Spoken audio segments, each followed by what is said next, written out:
to be shy, I never had a clue. I didn't know what I could do.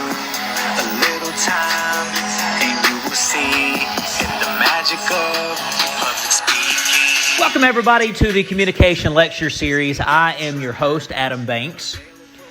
Today on the Communication Lecture Series, we're going to be doing something a little bit different. Now, the topic that we're going to be discussing can still deal with communication, but it really deals with communication and the job search. What is more important than communication during a job search? I can't think of much. We will dive into different avenues of communication during your job search. We'll discuss a plethora of topics coming up on the show. I would like to start, though, talking about job references. Job references are very crucial, and a lot of people don't really know the type of job references to use, who to put down, how to write their job references, and that is why I felt like it was necessary to do a whole episode on professional and personal job references. If you have a question for the show, or if you want to make a comment about today's episode, there will be a thread on the Facebook page, Communication Lecture Series. Just go to facebook.com/Communication Lecture Series to make your comment or ask your question, or you can email your question or comment at communicationlectureseries@gmail.com. So, ladies and gentlemen, without further ado, let's go ahead and get started with today's topic. All right, let's talk about job references, professional and personal. Both are very important. Professional references and personal references are very crucial. You may ask, are they required? Yes, they are required for every job that you apply to. Now, I will say that personal references, most of the time, are not. Most employers will ask for professional over personal. Very rarely will they ask for both, but they will ask for references. How else are they going to verify that you are as great as you say you are in your resume and cover letter? So it is very important to select good professional references. References are a very powerful tool because you can promote yourself all that you want in your cover letter, your resume, your portfolio. But unless you have good references, unless you have solid references that could vouch for your skills and your past employment and what you was like to work with, then you are going to have a hard time securing that job.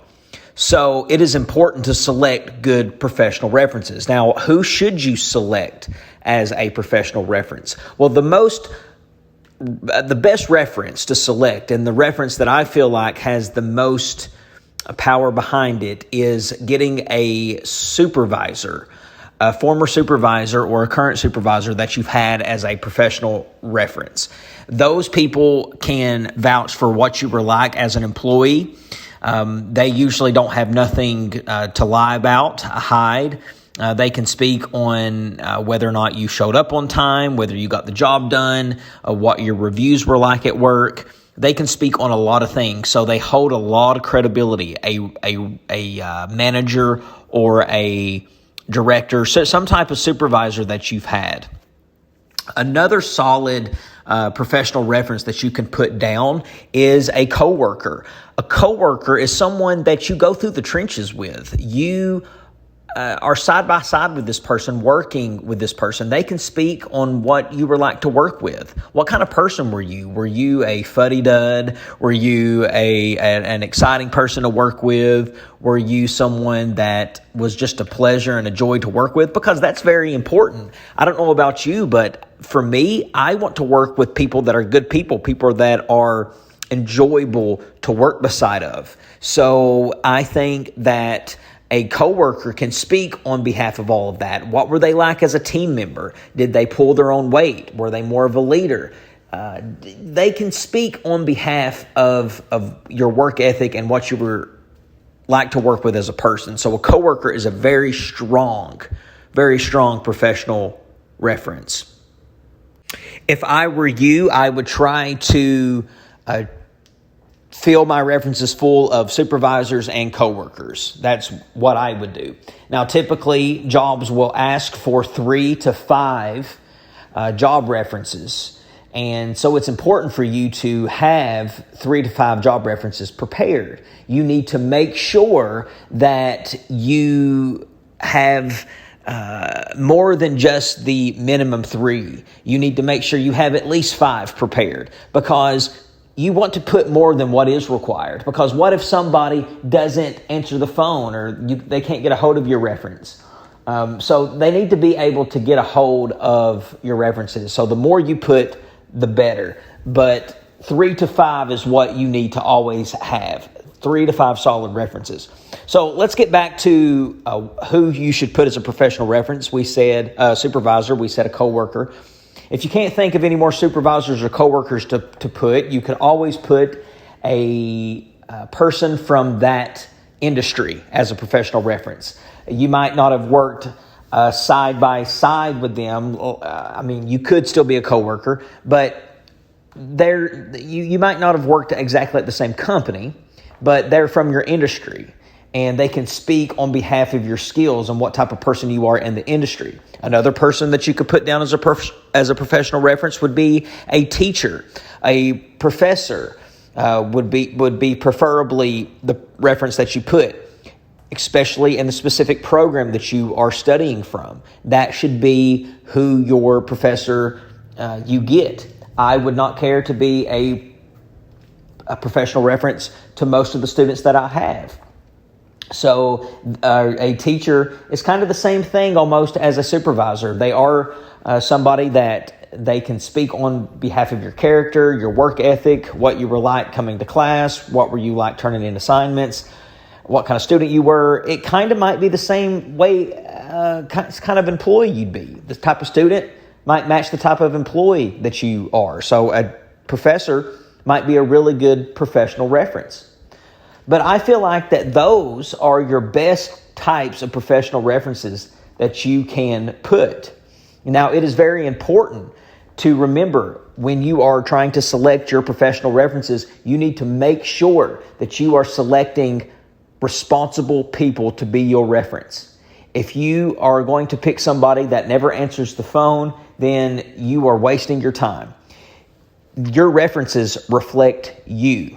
It looks bad on you if your references aren't returning their phone calls or returning their emails. So you need to make sure that your job references are responsible people. You need to make sure that if they don't answer unknown numbers, that they at least check their voicemail, they at least check their email. You need to make sure that they're somebody that you know will return the request of the employer's reference.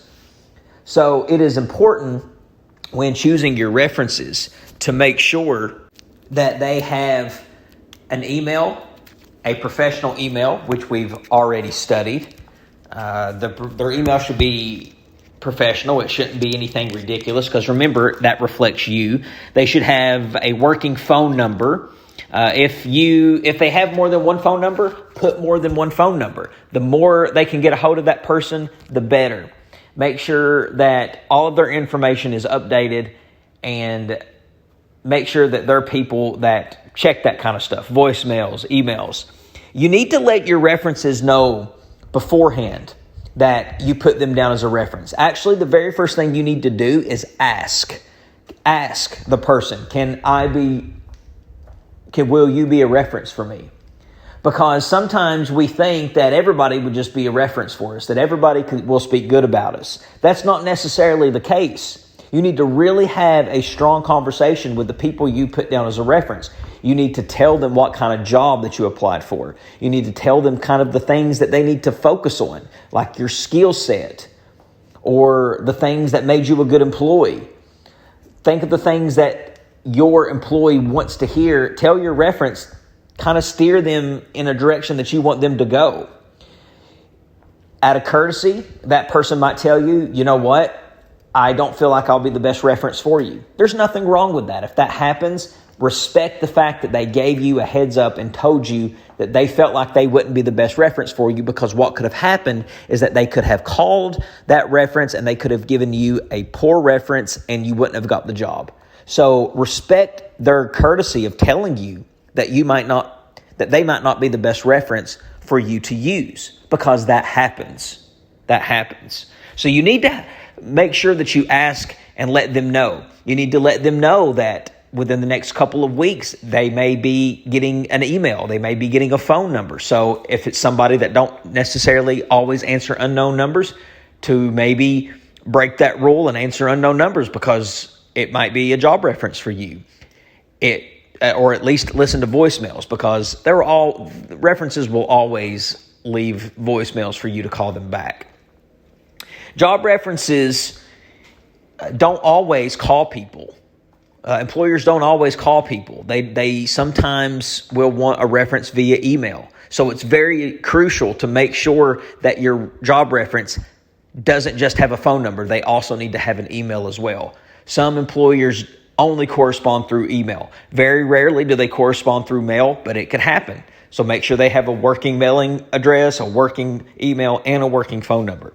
I know that the Fayette County Board of Education, I've done plenty of references for people who have worked for the Fayette County public school system. They have never called me one time. They do all of their references via email. They send me a questionnaire sheet to fill out on the person. I fill it out. I send it back via email. A lot of things are very digital these days, so they don't mess with phone calls. If some employers just want you to write a letter of reference, which is all submitted digitally through email. So it is very important to not just think that references are done through phone. It's done through email as well. So those are some tips for making out your job references and selecting your professional references. You need to make sure that you format the job reference the correct way. The correct way to format a job reference is to have the person's name. Underneath their name should be the title. Underneath the title of the person should be the organization that the person works for. Under that should be the person's phone number. And then under that should be the person's email address. That should be the format for your references. And then after you write that format, you skip on down a couple of spaces and then you write your next reference. Skip on down a couple of spaces, write your next reference. Now, your personal references are used when your employer is trying to find someone to comment on your character. So if you need to format your personal references, you will put their name. Underneath their name would be the relationship they have to you, the years you've known that person under that, and then under that should be the phone number, and then under that should be the person's email. The personal reference is a little different than the professional. The personal references are the references that do speak on your character. So you shouldn't ever put family members as a professional reference, because family members usually say good things. But personal reference, if you have a employer that used to be a family member, it's okay to put them down as a personal reference. You could put down a pastor. If you've had a pastor or a religious leader of some kind, you can put your pastor down as a personal reference. They're upstanding citizens, or supposed to be, of the community, so they have a lot of credibility as honest, trustworthy people to speak on character.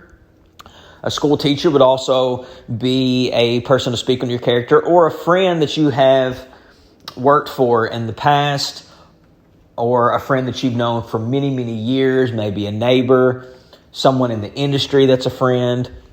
Anybody like that could be a personal reference. But that pretty much sums up my spiel on job references. Thank you. All right, ladies and gentlemen, that about wraps up another episode of the Communication Lecture Series. Again, let me remind you to ask a question or make a comment. Go to our Facebook page at facebook.com/Communication Lecture Series, or email at communicationlectureseries@gmail.com. Ladies and gentlemen, I'm your host, Adam Banks, and I will see you in the next episode.